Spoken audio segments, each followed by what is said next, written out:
Frères et sœurs, que la paix de notre Seigneur soit avec vous.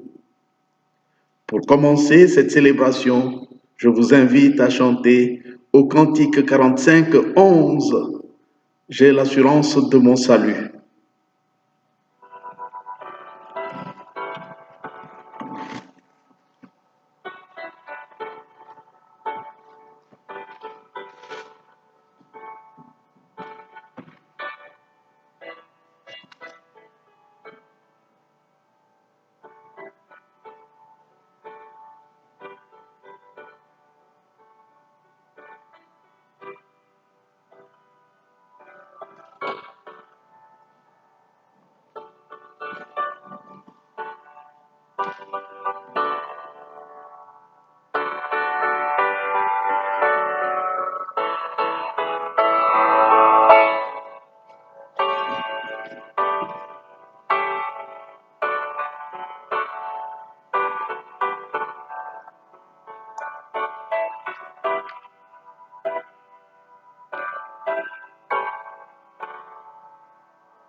Sur le chemin d'Emmaüs.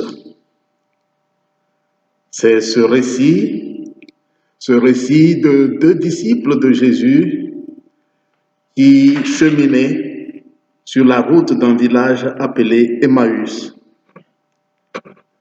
Je résume ce passage. Ils avançaient sur ce chemin et ils devisaient.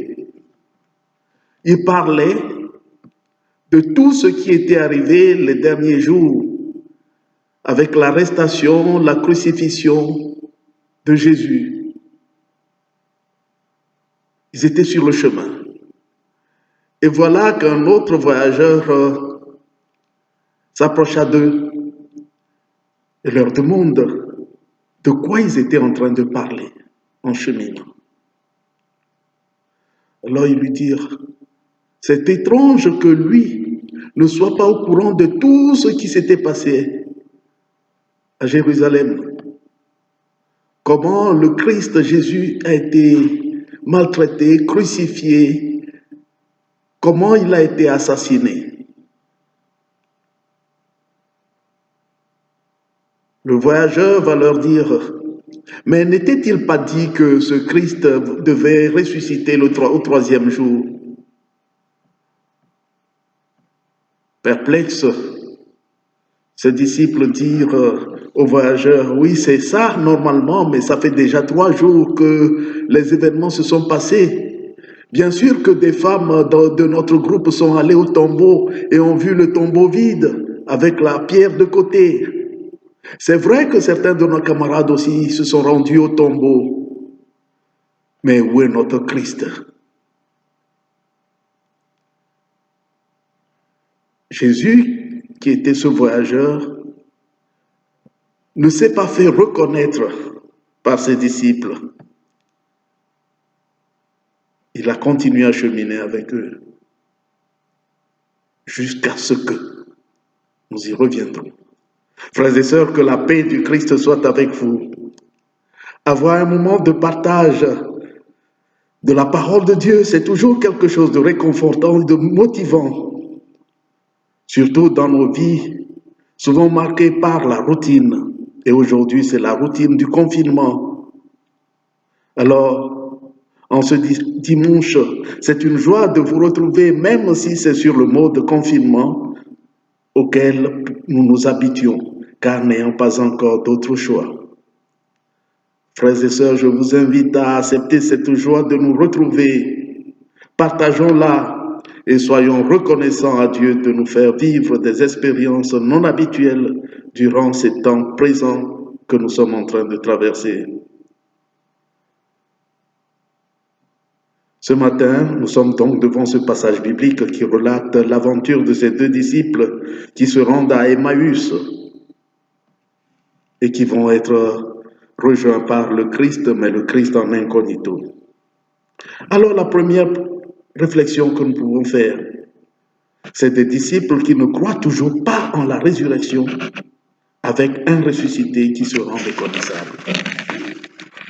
L'on est un peu étonné de cette incrédulité des disciples qui, malgré les témoignages répétés et des femmes et des autres disciples, continuent à converser entre eux comme si la résurrection n'avait été qu'un canular.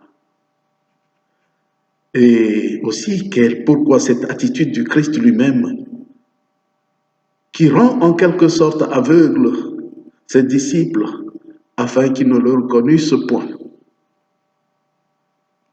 Je pense que ces deux disciples sont comme nous, voulant toujours nous fier à des preuves rationnelles et répétées avant de croire en la réalité de ce qui nous arrive. Et cela nous fait penser à tous ces débats polémiques et je dirais stériles sur la pandémie que nous subissons et les éventuelles ou possibilités d'en venir à bout ou pas. La deuxième observation, c'est la cécité devant la réalité quand on est dans le doute et quand on est dans les spéculations. Les deux disciples spéculaient en cheminant. Jésus seront témoins de ce doute et de ces spéculations et va entrer dans leur jeu en se rendant méconnaissables jusqu'à l'heure du repas quand ils seront arrivés à Emmaüs. Encore une fois, il va choisir le moment du repas pour son rituel du partage du pain après avoir rendu grâce pour leur révéler enfin qui il était. Alors à ce moment-là, les yeux des disciples s'ouvrirent et ils le reconnurent. Mais sans leur laisser le temps de manifester leur étonnement ou leur joie, Jésus disparut de devant eux. Troisième observation, de l'état d'aveugle et de sceptique à celui de témoin. Les deux disciples retournent donc à Jérusalem après la disparition du Christ. Jérusalem qui est devenu comme le quartier général pour tous. Ils vont y retrouver leurs autres compagnons et ils témoignent avec cette affirmation. Le Seigneur est réellement ressuscité.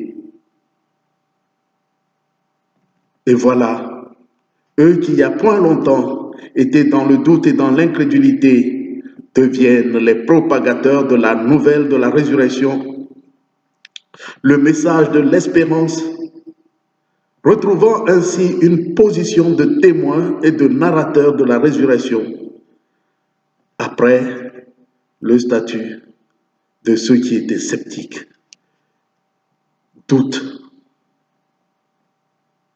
ils doutaient dans l'incrédulité. À présent, les voilà qui se retrouvent donc témoins et propagateurs, narrateurs de la résurrection, de la bonne nouvelle. Commence alors une mission nouvelle pour eux. Alors, que concluons-nous de tout ceci? Disons, quand la lumière remplace l'obscurité qui nous recouvrait les yeux. Frères et sœurs, projetons-nous vers le bout du tunnel. Et au lieu de nous laisser abattre et terroriser et terrasser par cette maladie qui recouvre le monde entier avec son obscurité, l'obscurité de ces ténèbres, nous voici invités à l'écoute de cette histoire formidable des disciples qui, arrivés à Emmaüs, reconnaissent enfin, après le partage du pain avec le Maître, reconnaissent qui avait cheminé avec eux. Nous sommes invités à nous débarrasser de nos doutes donc et de nos incrédulités pour nous remettre dans la joyeuse dynamique de la résurrection.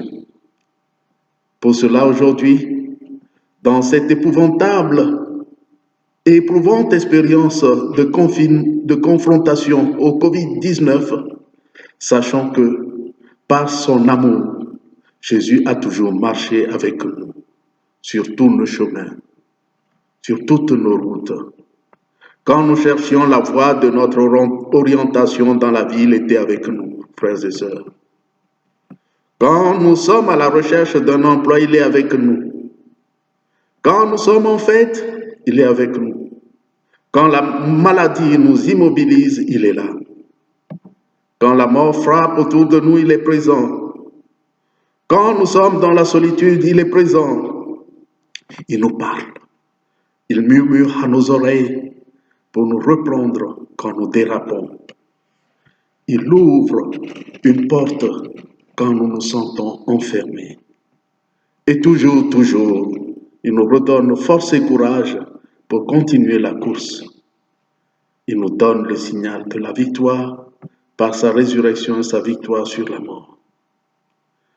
Alors, avec confiance, remettons-nous debout et comme nous le dit le prophète Néhémie, levons-nous et rebâtissons. Frères et sœurs, levons-nous et rebâtissons. Amen. Après cette petite méditation, recueillons-nous pour la prière. Nous allons englober tout ce que nous avons comme requête, comme demande, comme espérance à demander à Dieu. Nous allons regrouper tout ceci dans la prière que le Christ a enseignée aux disciples et dont nous héritons. Notre Père qui es aux cieux, que ton nom soit sanctifié, que ton règne vienne. Que ta volonté soit faite sur la terre comme au ciel. Donne-nous aujourd'hui notre pain de ce jour. Pardonne nos offenses, comme nous pardonnons aussi à ceux qui nous ont offensés. Ne nous laisse pas entrer en tentation, mais délivre-nous du mal. Car c'est à toi qu'appartiennent le règne, la puissance et la gloire au siècle des siècles. Amen. Que la paix de notre Seigneur, que son espérance vous accompagne aujourd'hui, demain et tous les jours qui sont devant nous. Allez dans sa paix, comme les disciples, entrez dans cette nouvelle mission qui est de faire mettre debout tous ceux qui sont endormis, tous ceux qui sont par terre. Relevez-les et ensemble, levons-nous et rebâtissons. Au nom du Père, du Fils et du Saint-Esprit. Amen.